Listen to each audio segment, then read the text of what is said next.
Glitches are a common thing in all games, whether they be indie games or big studio games. However, FNAF seems to have a knack for some of the most horrifying glitches of all time, and those from previous games are what we're exploring today. If you want security breach glitches, you'll have to wait, or watch our older security breach glitch videos, cause the top 10 weirdly horrifying FNAF glitches is what we're dealing with right now. Okay, let's do it. And at 10, Glitch Trap. Glitch Trap is technically supposed to be a glitch in the grand scheme of the FNAF story, okay? Even though this doesn't seem to truly be the case, it seems as if someone orchestrated his creation, but in the story that we're told, with the exception of Tape Girl's insider information we technically shouldn't have, Glitch Trap is an unintentional glitch within that game. Now, in our world this was an intentional feature, hence why I'm putting it at the top of the list, but by simple, scariest glitch standards, technically, Glitch Trap is the scariest and should be number 1. Cause you know, none of these other glitches will take over your brain and cause you to go on a mass killing spree because a kid serial killer possessed your noggin, but I mean, like, hey, well, what do I know, right?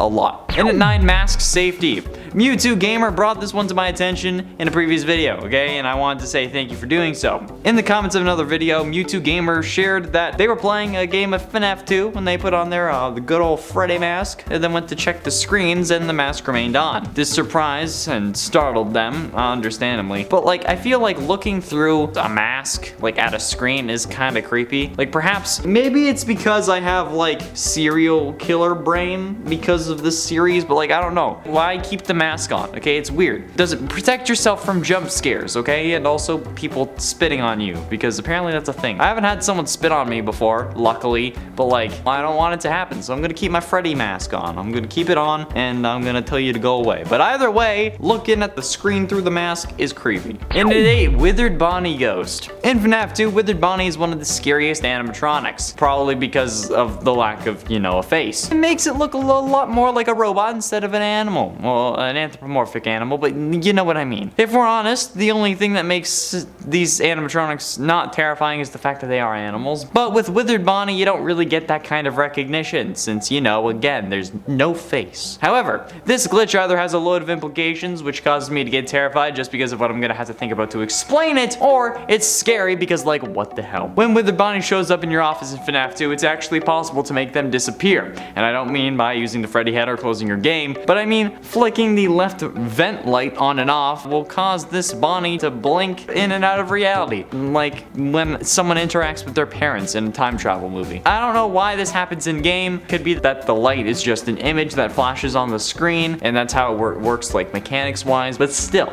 either way, it's freaky. And at 7, Bonnie Pop-Up. One of the glitches that was originally experienced in this game was via Scott Cawthon himself. It wasn't so much a glitch as a part of the playtest and development of the game, I guess. You know what? You gotta find like things like this to avoid experiencing them in future games, not including Security Breach, which is why I'm gonna consider it a glitch, albeit one that was removed from the game before release. Scott was testing the mechanics of these animatronics for the first game when he found himself surprised by Bonnie, who had snuck up on the cameras and was in a place that they actually weren't supposed to be. This startled Scott, understandably, scaring him and then firmly cementing Bonnie as the most terrifying animatronic in his mind, because we all know that the most terrifying one is the fan. And at 6, you win! Loser? FNAF AR is certainly an interesting adaptation of the game, okay? Making your room the security office and having to defend yourself from animatronics using shocks, and then ordering more animatronics that will then attack you in your own home for the fun of it, I guess, is kinda horrifying. They're even shipping out animatronic versions of their famous serial killer. Haha.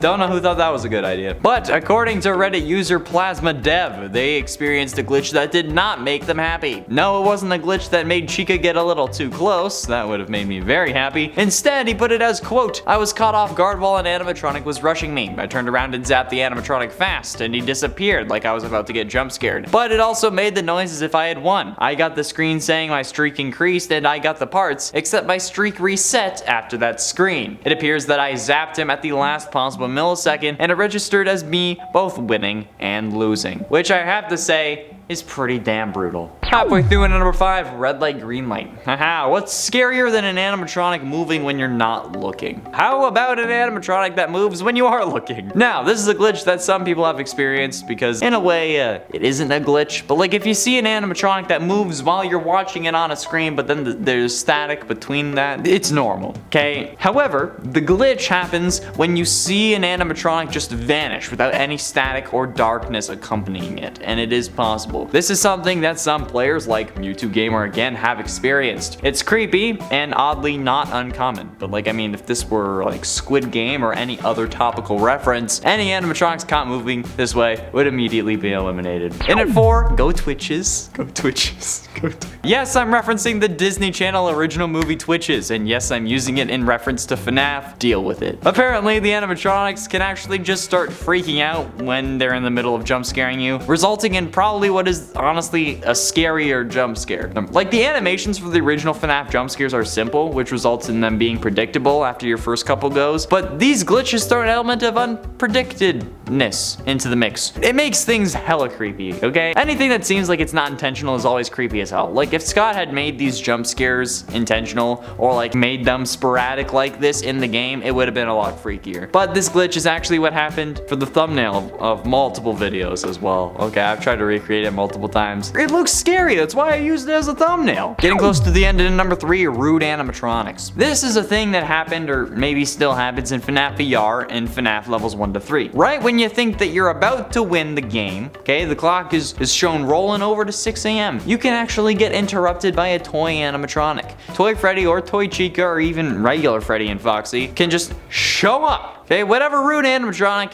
you get this time happens to pop up and jump scare you in the middle of the winning screen when the clock has actually turned to 6. This not only is terrifying because, you know, you thought you were safe, but incredibly frustrating because you lose the game. I'm not sure if this glitch is still around, but apparently it was a thing that multiple players experienced as late as 2019. One of our subscribers even experienced the glitch as recently as like 2022 or 2021, 2020, something like that. Okay, Ray Logan shared their very own live play vid of this happening to them. And you know what? I'm sorry about that. That sucks. Penultimately, in at number 2, wiggle, wiggle, wiggle.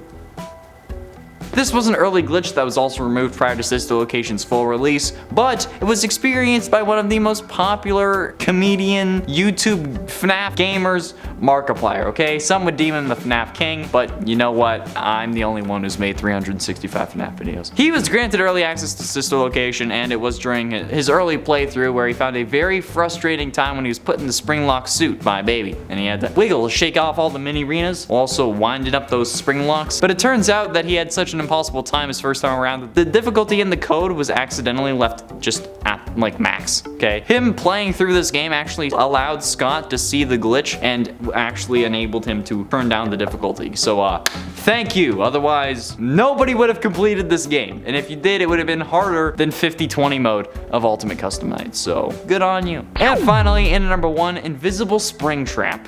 This is why I say leave your thoughts in the comments, okay? Because it really helps me when I need to make more parts to series that we've already done before. But thanks to its reigning nans on the original top 10 scary FNAF glitches or something, I have now learned about probably the scariest glitch of all time. How Springtrap can apparently turn invisible in FNAF 3 in FNAF VR. Now, I haven't personally experienced this glitch since I haven't really played much of FNAF VR because I don't want to touch that crap. Hell no. But according to its reigning nans, this is absolutely nuts and one of the worst experiences that you can have, because not only is this in VR, but Springtrap turns invisible, making him impossible to defend yourself against, and then you're also in VR. Now granted, they did leave out some vital information in the comments, like in what way is he invisible, like if it's just on the cameras, if it's in the vents, or if it's just everywhere, since if you can see him at the door at least, you'd be able to move him around close by you, even if you couldn't see him on anything. But I think that an invisible anything, especially an animatronic empowered serial killer, is going to be worthy of the #1 spot. And if this isn't real, you know what? Blame its reigning nans and not me. I love it when I'm able to blame other people for my mistakes. It's wonderful. That's all the time we have for today, friends. Thank you all so much for watching. I have been in Shower Main Connor Monroe, and I'll see you in another video.